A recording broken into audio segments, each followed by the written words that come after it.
A certain father had two sons, the elder of whom was smart and sensible, and could do everything. But the younger was stupid and could neither learn nor understand anything, and when people saw him, they said, "There's a fellow who will give his father some trouble." When anything had to be done, it was always the elder who was forced to do it. But if his father bade him fetch anything when it was late, or in the night time, and the way led through the churchyard, or any other dismal place, he answered, "Oh, no, father, I'll not go there. It makes me shudder." For he was afraid. Or, when stories were told by the fire at night, which made the flesh creep, the listeners sometimes said, "Oh, it makes us shudder." The younger sat in a corner and listened with the rest of them, and could not imagine what they could mean. "They are always saying, 'It makes me shudder. It makes me shudder. It does not make me shudder,'" thought he. "That, too, must be an art of which I understand nothing." Now it came to pass that his father said to him one day, "Hearken to me, you fellow in the corner there. You are growing tall and strong, and you too must learn something by which you can earn your bread. Look how your brother works, but you do not even earn your salt." "Well, father," he replied, "I am quite willing to learn something. Indeed, if it could but be managed, I should like to learn how to shudder. I don't understand that at all yet." The elder brother smiled when he heard that, and thought to himself, "Good God, what a blockhead that brother of mine is. He will never be good for anything as long as he lives. He who wants to be a sickle must bend himself betimes." The father sighed, and answered him, "You shall soon learn what it is to shudder, but you will not earn your bread by that." Soon after this, the sexton came to the house on a visit, and the father bewailed his trouble, and told him how his younger son was so backward in every respect that he knew nothing and learnt nothing. "Just think," said he, "when I asked him how he was going to earn his bread, he actually wanted to learn to shudder." "If that be all," replied the sexton, "he can learn that with me. Send him to me, and I will soon polish him." The father was glad to do it, for he thought, "It will train the boy a little." The sexton therefore took him into his house, and he had to ring the church bell. After a day or two, the sexton awoke him at midnight, and bade him arise and go up into the church tower and ring the bell. "You shall soon learn what shuddering is," thought he, and secretly went there before him. And when the boy was at the top of the tower, and turned round, and was just going to take hold of the bell rope, he saw a white figure standing on the stairs opposite the sounding hole. "Who is there?" cried he, but the figure made no reply, and did not move or stir. "Give an answer," cried the boy, "or take yourself off. You have no business here at night." The sexton, however, remained standing motionless, that the boy might think he was a ghost. The boy cried a second time, "What do you want here? Speak if you are an honest fellow, or I will throw you down the steps." The sexton thought, "He can't mean to be as bad as his words," uttered no sound, and stood as if he were made of stone. Then the boy called to him for the third time, and as that was also to no purpose, he ran against him and pushed the ghost down the stairs, so that it fell down 10 steps and remained lying there in a corner. Thereupon he rang the bell, went home, and without saying a word went to bed and fell asleep. The sexton's wife waited a long time for her husband, but he did not come back. At length she became uneasy, and wakened the boy, and asked, "Do you not know where my husband is? He climbed up the tower before you did." "No, I don't know," replied the boy, "but someone was standing by the sounding hole on the other side of the steps, and as he would neither give an answer nor go away, I took him for a scoundrel and threw him downstairs. Just go there, and you will see if it was he. I should be sorry if it were." The woman ran away and found her husband, who was lying moaning in the corner and had broken his leg. She carried him down, and then with loud screams she hastened to the boy's father. "Your boy," cried she, "has been the cause of a great misfortune. He has thrown my husband down the steps so that he broke his leg. Take the good-for-nothing fellow out of our house." The father was terrified, and ran thither and scolded the boy. "What wicked tricks are these?" said he. "The devil must have put them into your head." "Father," he replied, "do listen to me. I am quite innocent. He was standing there by night, like one intent on doing evil. I did not know who it was, and I entreated him 3 times either to speak or to go away. "Ah," said the father, "I have nothing but unhappiness with you. Go out of my sight, I will see you no more." "Yes, father, right willingly. Wait only until it is day. Then will I go forth and learn how to shudder, and then I shall, at any rate, understand one art which will support me." "Learn what you will," spoke the father. "It is all the same to me. Here are 50 tailors for you. Take these and go into the wide world, and tell no one from whence you come, and who is your father, for I have reason to be ashamed of you." "Yes, father, it shall be as you will. If you desire nothing more than that, I can easily keep it in mind." When day dawned, therefore, the boy put his 50 tailors into his pocket and went forth on the great highway and continually said to himself, "If I could but shudder, if I could but shudder."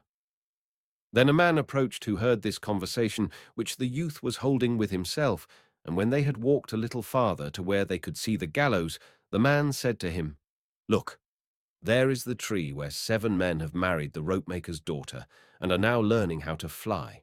Sit down beneath it and wait till night comes, and you will soon learn how to shudder." "If that is all that is wanted," answered the youth, "it is easily done. But if I learn how to shudder as fast as that, you shall have my 50 tailors. Just come back to me early in the morning."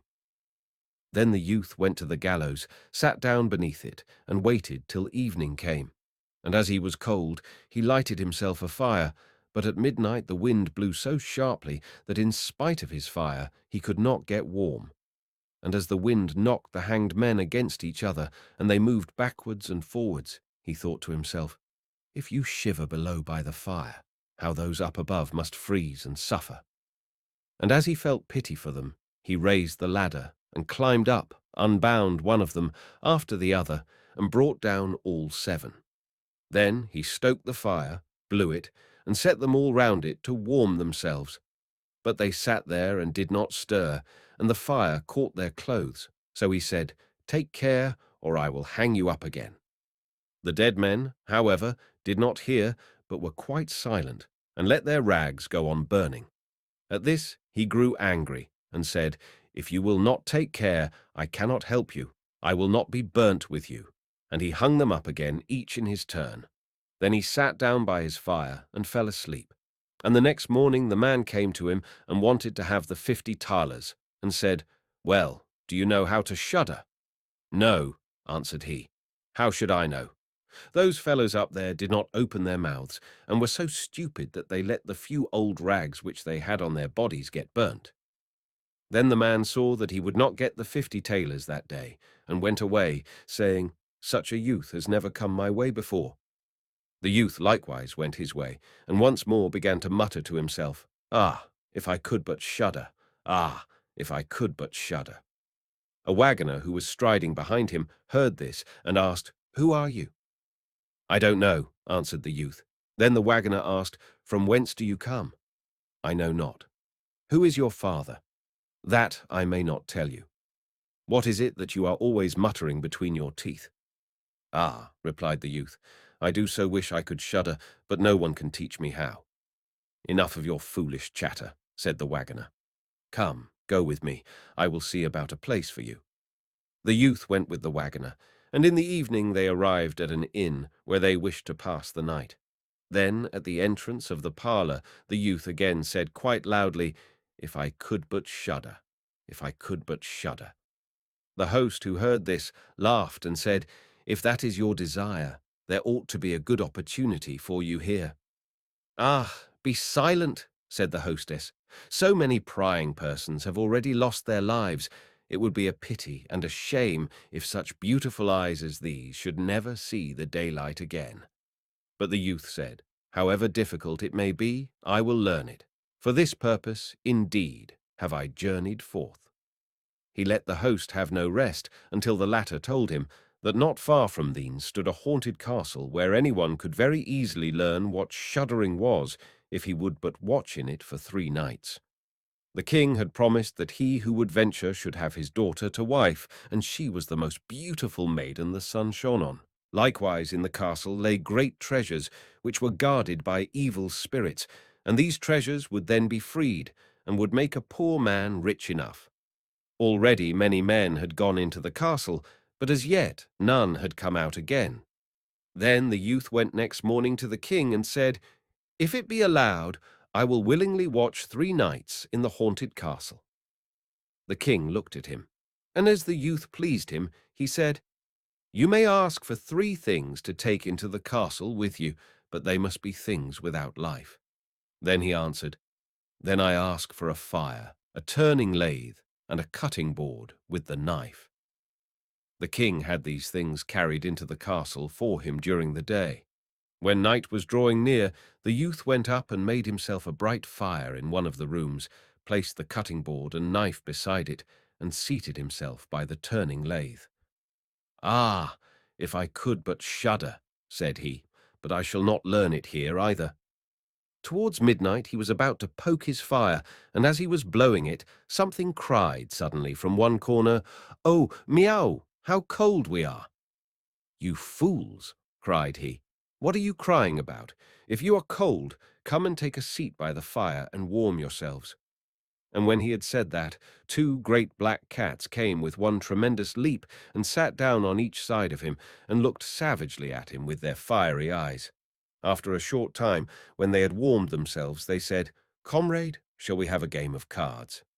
"Why not?" he replied, "but just show me your paws." Then they stretched out their claws. "Oh," said he, "what long nails you have.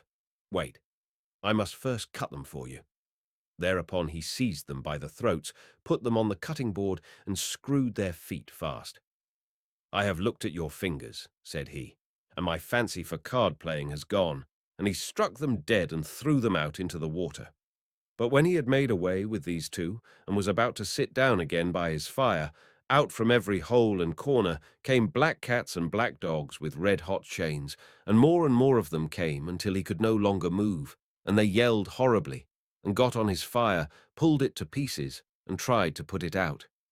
He watched them for a while quietly, but at last, when they were going too far, he seized his cutting knife and cried, "Away with you, vermin," and began to cut them down. Some of them ran away, the others he killed and threw out into the fish pond. When he came back, he fanned the embers of his fire again and warmed himself, and as he thus sat, his eyes would keep open no longer, and he felt a desire to sleep. Then he looked round and saw a great bed in the corner. "That is the very thing for me," said he, and got into it. When he was just going to shut his eyes, however, the bed began to move of its own accord and went over the whole of the castle. "That's right," said he, "but go faster."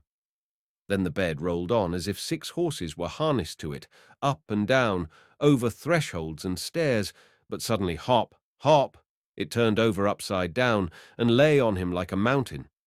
But he threw quilts and pillows up in the air, got out and said, "Now anyone who likes may drive," and lay down by his fire, and slept till it was day. In the morning the king came, and when he saw him lying there on the ground, he thought the evil spirits had killed him, and he was dead. Then said he, "After all, it is a pity, for so handsome a man." The youth heard it, got up, and said, "It has not come to that yet." Then the king was astonished, but very glad, and asked how he had fared. "Very well indeed," answered he. "1 night is past, the 2 others will pass likewise." Then he went to the innkeeper, who opened his eyes very wide and said, "I never expected to see you alive again. Have you learnt how to shudder yet?" "No," said he, "it is all in vain. If someone would but tell me." The second night he again went up into the old castle, sat down by the fire, and once more began his old song, "If I could but shudder." When midnight came, an uproar and noise of tumbling about was heard. At first it was low, but it grew louder and louder. Then it was quiet for a while, and at length, with a loud scream, half a man came down the chimney and fell before him. "Hullo!" cried he, "another half belongs to this. This is not enough." Then the uproar began again. There was a roaring and howling, and the other half fell down likewise.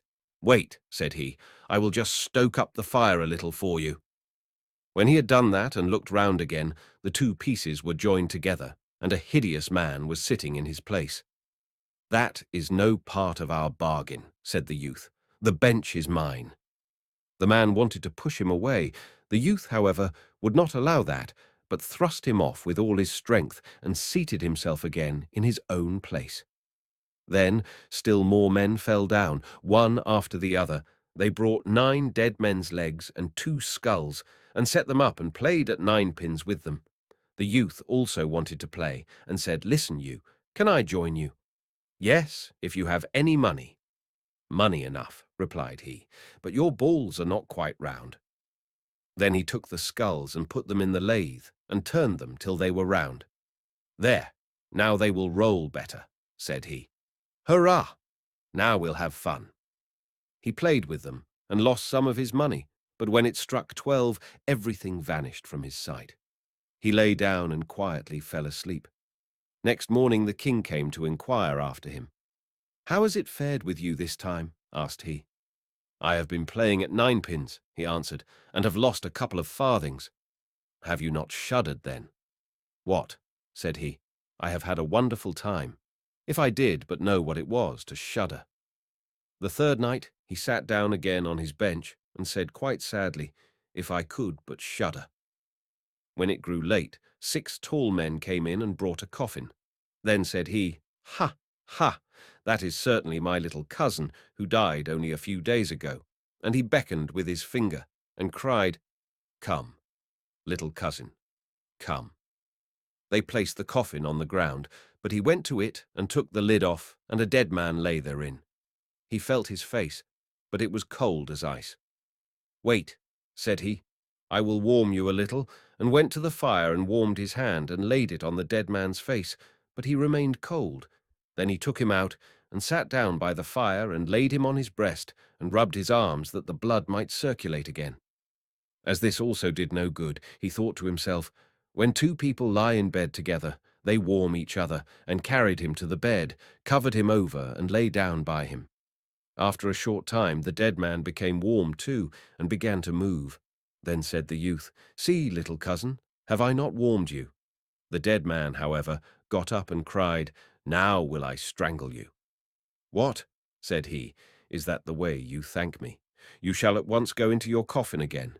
And he took him up, threw him into it, and shut the lid. Then came the 6 men and carried him away again. "I cannot manage to shudder," said he. "I shall never learn it here as long as I live." Then a man entered who was taller than all others and looked terrible. He was old, however, and had a long white beard. "You wretch," cried he, "you shall soon learn what it is to shudder, for you shall die." "Not so fast," replied the youth. "If I am to die, I shall have to have a say in it." "I will soon seize you," said the fiend. "Softly, softly, do not talk so big. I am as strong as you are, and perhaps even stronger." "We shall see," said the old man. "If you are stronger, I will let you go. Come, we will try." Then he led him by dark passages to a smith's forge, took an axe, and with one blow struck an anvil into the ground. "I can do better than that," said the youth, and went to the other anvil. The old man placed himself near and wanted to look on, and his white beard hung down. Then the youth seized the axe, split the anvil with one blow, and in it caught the old man's beard. "Now I have you," said the youth. "Now it is your turn to die." Then he seized an iron bar and beat the old man till he moaned and entreated him to stop, when he would give him great riches. The youth drew out the axe and let him go. The old man led him back into the castle, and in a cellar showed him 3 chests full of gold. "Of these," said he, "one part is for the poor, the other for the king, the third yours." In the meantime it struck 12, and the spirit disappeared, so that the youth stood in darkness. "I shall still be able to find my way out," said he, and felt about, found the way into the room, and slept there by his fire. Next morning the king came and said, "Now you must have learnt what shuddering is." "No," he answered, "what can it be?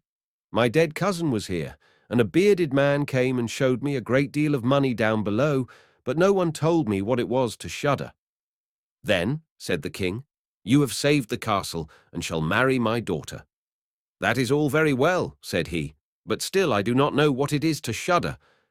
Then the gold was brought up, and the wedding celebrated. But howsoever much the young king loved his wife, and however happy he was, he still said always, "If I could but shudder, if I could but shudder."